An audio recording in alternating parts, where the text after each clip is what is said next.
So we looked at how to multiply polynomials. So now I want to just talk about a few special products that come up that we can get special formulas for. So this is nothing like that we have to really consider. It's just things that come up often, and if we recognize it, we might remember the formula for it, and it makes things a lot quicker. So first of all is the idea of a perfect square. Specifically a perfect square of binomials. So if we have something of the form a plus b squared, okay. First of all, I really want to emphasize that this is not the same thing as a squared plus b squared, okay. This is one of the most common mistakes that we see in like the college algebra math when like you're first learning this kind of thing. Sometimes it's called the freshman's dream because it's like math would be so much easier if this was true, right? But it's not true. If we just think about the rectangle again, actually this would be a square, right? Because it's both sides are the same length, right? A plus b and a plus b. Okay. If we have our a by a and our we should probably make them not rounded. So we have our a by a square and our b by a square, or rectangle, I guess that one would be. But anyway, this would be a squared, right? This would be ab, this would be ab, and this would be b squared. So if it was equal, if you're saying it's equal to a squared plus b squared, you're basically ignoring these huge chunks in the bottom left and the top right here. So we know this can't be true. This is often confused because a times b squared is indeed equal to a squared times b squared, but it doesn't work over addition or subtraction. Okay, so we just got to be really careful about that.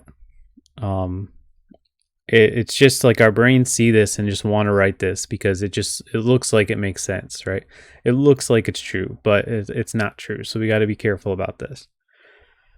So what is this product then? Well, we can kind of see from the rectangle. But a plus b squared, this is a plus b times a plus b, right? So squared means multiply by itself.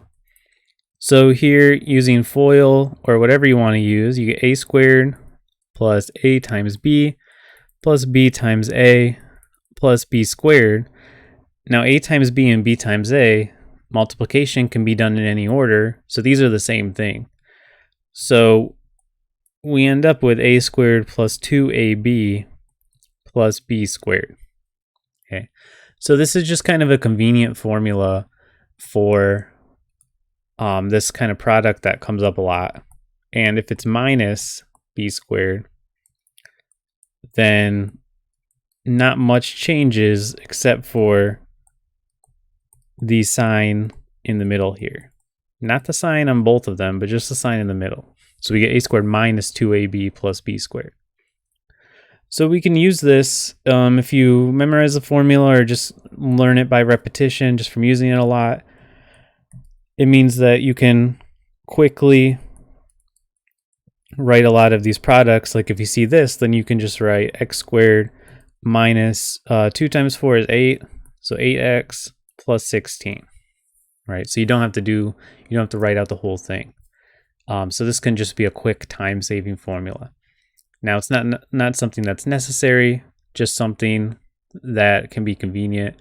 If you happen to remember the formula, but you can always just write it out as x minus 4 times x minus 4 as well.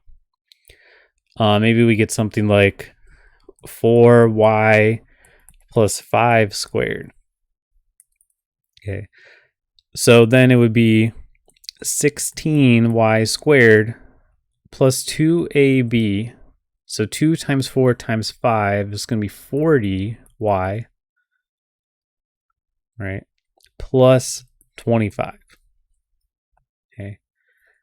So the leading term doesn't have to be 1 or anything like that. This will work for any numbers, any binomial. Okay.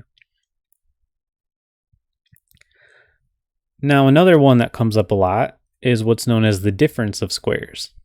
So here we have a minus b times a minus b, but what if we had a plus b times a minus b?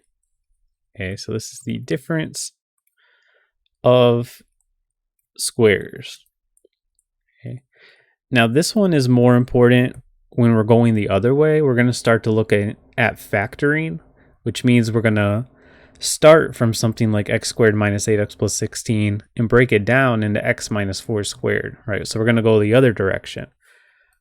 And this one's pretty useful when we're going in the other direction. But let's just multiply it out and see what we get. So we get a squared minus ab plus ba minus b squared. So a squared minus ba is going to be 0. So we're just going to be left with a squared minus b squared. And this is why it's called the difference of squares. Okay, because we have a square minus a square. A squared minus b squared. So if we have something like x plus 4 times x minus 4, then this is going to be x squared minus 16. Okay, the first term squared minus the second term squared.